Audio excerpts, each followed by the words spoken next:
Welcome to Rich Movie TV. Today in the hip hop news, we have Keefy D. If y'all don't know who that is, that's the dude that allegedly killed Tupac.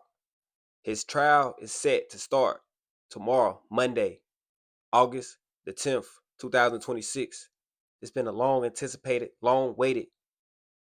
This was our favorite rapper.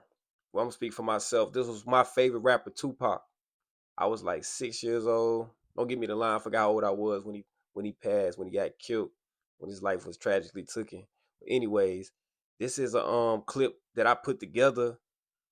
It's a reporter. She's interviewing Keefy D, and he's trying to rekindle his statement. Like, he's trying to go back and backtrack on the statement and act like he didn't do it, and all this when he already done confessed to the murder himself. You know what I'm saying? He done did plenty of interviews talking about it. But anyway, y'all let me know what y'all think about this. Drop it in the comments. Let me know if y'all gonna watch the trial. Let me know if y'all think he did it. Let me know what's going on. I really need to get some feedback on this. I know y'all ain't saw me in a long time. Y'all thought I wasn't gonna drop the news. Nah, we still gonna drop the news, and we still gonna do the food reviews. Welcome to Rich Moving TV. Told him 10 things in my life, and I gave him some pictures. He did research and stuff like that. Him and my lawyer did that book. My lawyer died, and I just went on to sign on to it with him.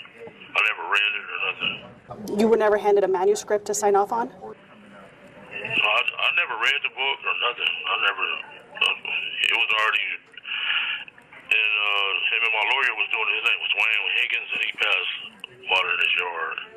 And they was friends, and he got in contact with me, then I just signed on to him. He gave him like 10 pictures, told him like 10 things that happened in my life, and he added all the adverbs and stuff like that. He did the thing on research. So yeah, I didn't write that book. Well, I did read it. It mentions some interactions you had with Tupac Shakur. How would you describe your relationship with Tupac before September 1997, the Southside Crips and Death Row Records? There wasn't no tension between us, never, because maybe about 2 weeks before that September, in August '96, we was at the House of Blues, and they had a concert with the Loonies. Suge, Tupac, and Snoop pulled up in some Rolls Royces, and they came and said, "What's going on here?" I said, "The concert over with." And he said, "Let's go up to Paradise." And we got up there on Santa Monica and Hyatt, right there in Hancock District in LA. We was never at odds with each other. Me and him as friends we've been knowing each other since we was 8 years old. I played football with him, and his daddy and uncles was our coach. Yeah. I was never at odds with him. When did the actual, I guess, war between Southside and Mob Piru actually start? Because were you guys ever cool at one point, or no? Was it always just funk? Back then, it was they was called Eastside Pirus. The mob, when I was in school, mob wasn't out yet. It was the AMs, Ludus Parks, and the Lime Hoods. I think mob came out like about 82, 83, 82, yeah. But the mob was really considered Ludus Park. We considered them Ludus Park. So they had a big-ass neighborhood, huge, and they had a lot of older dudes. That was a generation before me. And they was deep, a lot of them. Was there an actual thing that happened between Southside and Mob that caused the division? No, it's just back in the early 70s, like I said, the mob wasn't even out then. They was called Eastside Pirus. And they on our side of town, they was the deepest. Then like about 77, the Santanas formed. And they became the dominant gang on our side of town, on the east side. Okay. And matter of fact, they even took one of their neighborhoods, Santanas did. The night that Tupac died, when there was the Mike Tyson fight, Again, I read your this book. Every single page, you included a picture of your sister and yourself at the fight. That wasn't no fight. Why would I wear an overcoat in September? That's what, I had no fight. Why would I wear an overcoat and a hat? I had a suit on and an overcoat. That was a New Year's party. That was a New Year's party. So it says over here, me and my sister at the fight. I didn't author that book. The dude just put that stuff in there. He ain't had no fight. September the 7th, it'll be 115 degrees. What I want to wear a suit with an overcoat on and a hat. Don't make sense. So Go back and look at the degrees on that September. You think I'll wear that in September 7th? Come on now. A suit with an overcoat on and a hat. That was at a New Year's Eve party. And you see where Orlando, he got the same floor. Yep. He had on September, he had on a Dan Marino jacket. Dan Marino shirt that night in September, didn't he? You're saying that raise it up again. Show me again. Do that look like a Dan Marino shirt? Come on now. Think about it. He can change that quick.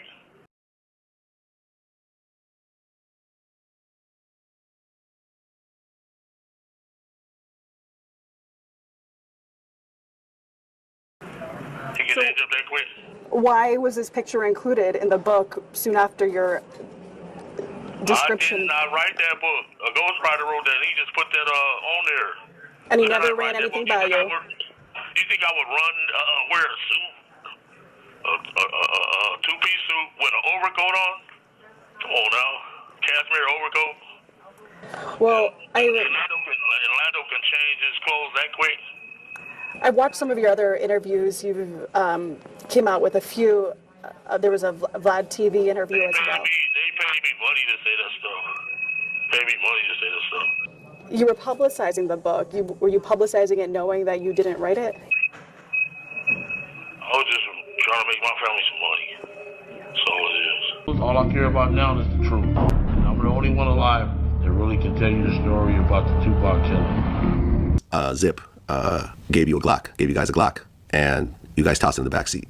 Have they reached out to you about any of your footage? I will give you the exclusive on this. They actually have tried, but I'm not cooperating with this. Okay. And Bubble Up was the driver, and Baby Lane and Freaky were in the back seat. We were just all in the car together. Just say that. This was the white Cadillac. Yeah. Right. In Vegas that weekend, it's like a curse. Mostly everybody is dead or got life in prison. And I was a witness to everything that happened. And it will surprise you the truth. But you get where I'm coming from? Why would I wear a suit with an overcoat on and a hat September the 7th? Come on now. Think about it. Orlando can change clothes that quick. He can change clothes that quick. Honestly. You think he's a magic man? He got the clothes in the lobby. He can change up clothes that quick. Orlando was a kid, and that picture was 2 years later. That was on a New Year's Eve party. I did not write the book. That's going to show you that I didn't write the book.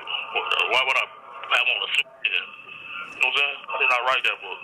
But the book has been a center of discussion in prior court proceedings, and it seems like it may be brought up in trial. Your name's also associated with it on the front cover. Okay. One more time? I said that the book has been brought up in prior court hearings, and it could be brought up in court as well. Your name is on the front cover. So why not stop the book from being published if you knew it was going to be published, if you didn't write it? I didn't know that. I never read it. I didn't know that book was going to be published. They gave me money. I just did for money. That's going to prove that I wasn't that was no fake. Why would I, September the 7th, you know what I'm saying? Why would I wear a suit, overcoat, and a hat? And you can check out, it was probably 100-something degrees on September the 7th. So think about it. Why would I wear that? Orlando, he's a magician or something. He can change his clothes that quick. Come on now. So if you That didn't, was on New Year's Eve. if you That was a weren't, New Year's Eve party, and we're going to have somebody come and tell you that was a New Year's Eve party. That wasn't at no fight. if you weren't there that night, How did you know the details to write about in I this did book? not write that Or where book. did Okay, these you vivid ask details come? me one more time about in the interview. I swear. So he didn't pull the trigger. Man, we already discussed that. What you trying to get me in jail again? I'm here to tell you how my family's life's in danger. I'm here to tell you about there's a bunch of lies going on. I'm not here to talk about that book. It's like a gag order on that type of stuff anyway. You know what I'm saying? So.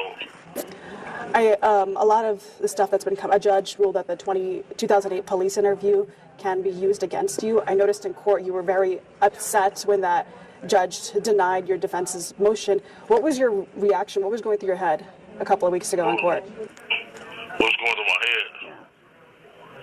She act like she was there. She wasn't there. She act like she was there. She was in junior high school or something. She wasn't there. She was in like high school. You know? Do you regret giving that 2008 interview?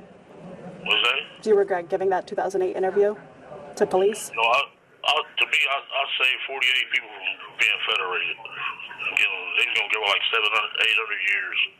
And my lawyer gave me a script to read. He said, this is the only way you're going home. And I just came back and read the script. And he told me, we practiced that stuff before they even came to his office. And she said, the judge said that was at a federal building. That wasn't at no federal building. That was at the lawyer's office. They act like they know everything. They don't know nothing. They wasn't there. And you didn't wasn't know. there. The judge wasn't there. The DA wasn't there. They act like they know everything. They wasn't there. It was at a lawyer's office. That was at a federal building, so that's covered. No, it wasn't at no federal building. It was at my lawyer's office. And you didn't know that interview was going to be recorded? Not at all. They don't record. They do not record. It's a 302, and that dude did that just to make money. My lawyer, they gave me 2 months to come back with my decision. It was going to take 40-some people to jail. And he said, this is the only way you're going home. He gave me a script to read, and I just came and read that script. That's what happened. And then she said it was at a federal building. That's why it's covered, baby. It wasn't at no federal building. It was at my lawyer's office.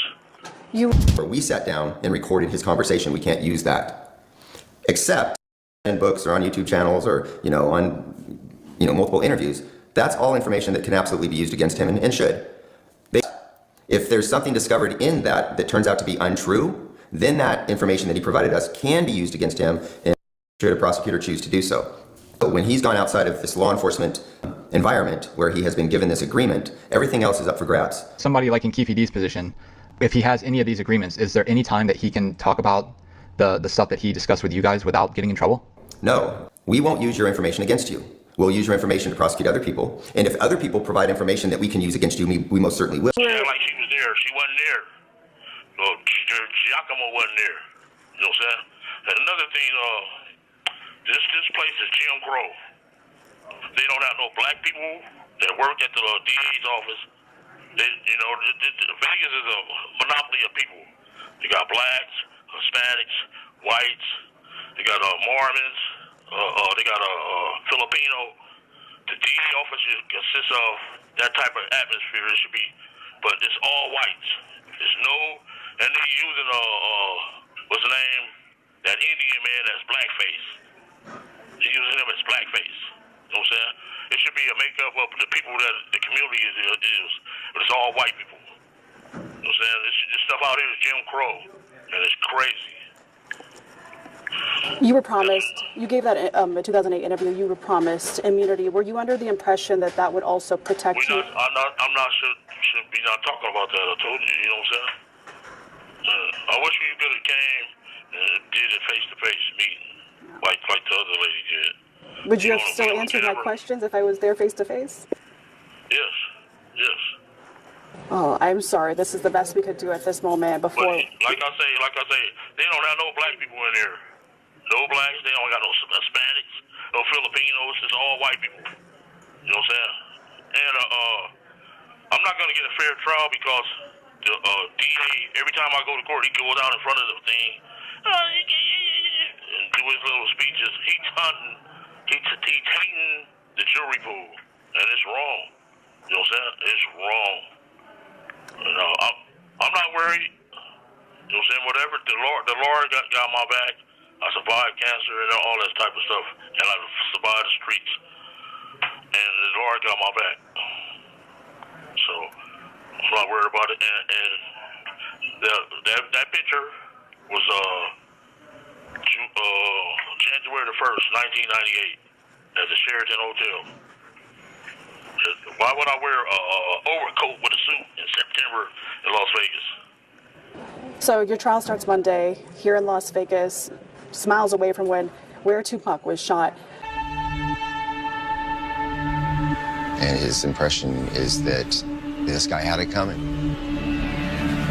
I'm here, Cobalt, Flamingo, and this was the spot that changed my life forever.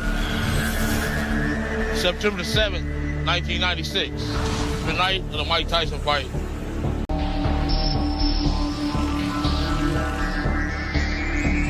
My nephew was young, 20 years old. He didn't do nothing to you, you know. He didn't do nothing to you. Tupac shut up, kept his hands to himself. Me and Keefy D in the Southside Crips never had a problem. When it came down to it, somebody at the East Coast pay a few people to be on their side against Pac.